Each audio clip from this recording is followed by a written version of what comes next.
আমি আছি এখন বানেশ্বর রেল স্টেশনে আর এখন বাজে সকাল 6:30। তো আমি এখন উঠে পড়েছি ট্রেনে। তো এখন আছি আমি নিউ কোচবিহারে, ট্রেনে করে যাচ্ছি দিনহাটা ফলিমারিতে। তো নিয়ে নিলাম নিউ কোচবিহার থেকে কফি নিয়ে কোচবিহার থেকে দাদা উঠে পড়লো।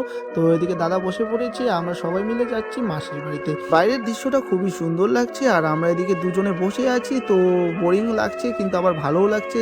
তো পৌঁছে গেছি ফলিমারি স্টেশনে, ট্রেন থেকে নেমে পড়েছি, একটু বিশ্রাম করে চলে যাবো মাসির বাড়িতে টোটো করে। তো ট্রেনটা এদিকে আমাকে ছেড়ে চলে গেল। তো চলো, আমরা এখন আছি দিনহাটা ফলিমারি স্টেশনে। আর স্টেশনে যে তালা, টিকিট কাউন্টারে, তাই তো? হ্যাঁ, টিকিট কাউন্টারে তালা একদম পুরোপুরি ফাঁকা।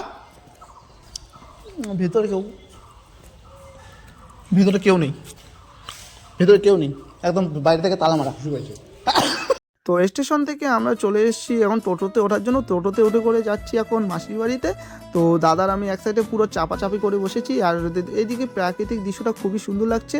আর এটা হচ্ছে ওখরাবাড়ি বাজার। তো ওখরাবাড়ি বাজার থেকে টোটোতে করে চলে এসলাম দিদির বাড়িতে, মানে মাসির বাড়িতে।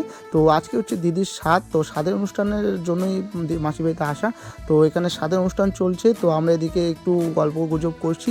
তো গল্প গুজব করে বসে পড়েছি খেতে। তো এদিকে খাওয়া দাওয়া চলছে। তো এদিকে দাদা নিয়ে নিয়েছে চাটনি, এদিকে ঝালে একদম খেমে পুরো শেষ হয়ে গেছে। তো চলো বেশি বক বক না করে খাওয়া যাক। এদিকে আমিও ঝালে পুরো শেষ হয়ে গেছি। তো এদিকে সাথে তো ভাইরা তো আছেই। তো চলো এখন খাওয়া যাক। তো এখন দেখতে দেখতে হয়ে গেছে রাত।